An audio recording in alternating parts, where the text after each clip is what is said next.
Hello guys, so ito meron ako na Beyblade combo. Maganda to siya guys.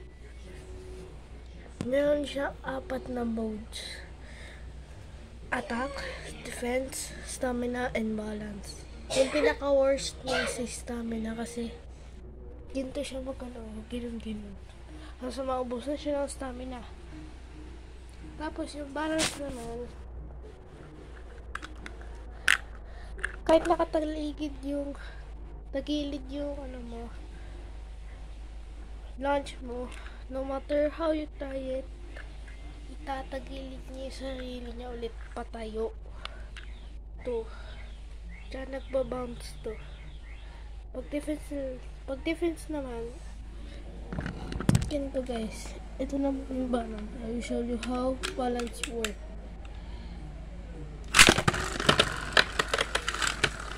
Ito.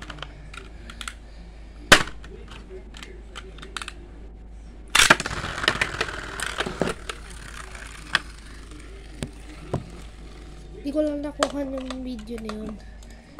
Pero ito talaga yung best part. Kahit anahin mo siya sa mataas na lugar, magbabounce siya. You know? Ayaw mo ganun. Nag-bounce. Ito pa. Makita niya. Bigat kasi ito, kaya hindi kaya ng launcher.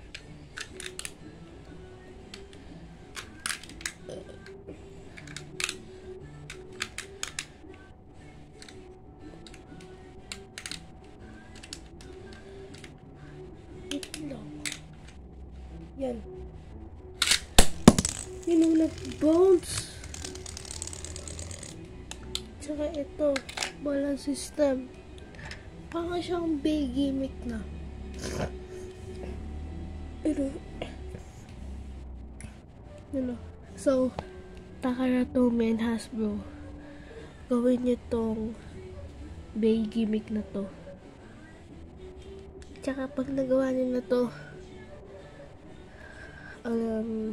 ako yung gumawa nito, tsaka, so, bigyan nyo ako na ito ng isa, ng libre. 4-in-1 na tong Beyblade gimmick nito. Tsaka, iti-testing natin. Pero pag sa battle, nagsiswitch na talaga siya into stamina mode kasi gano'n talaga yung system ng Beyblade gimmick na to. Stamina yun, stamina.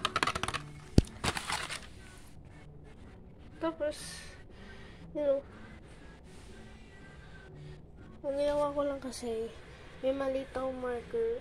Inano ko yung dulo na takip ng dulo. Tapos nilagyan ko ng double-sided tape.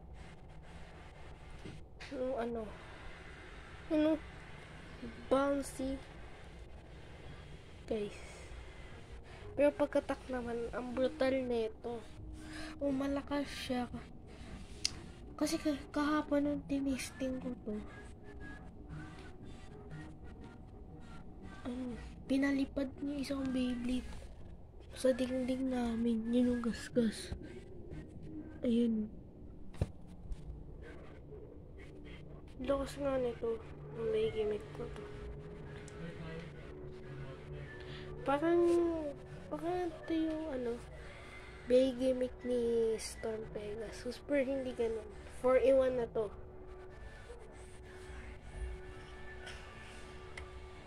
So guys, if you want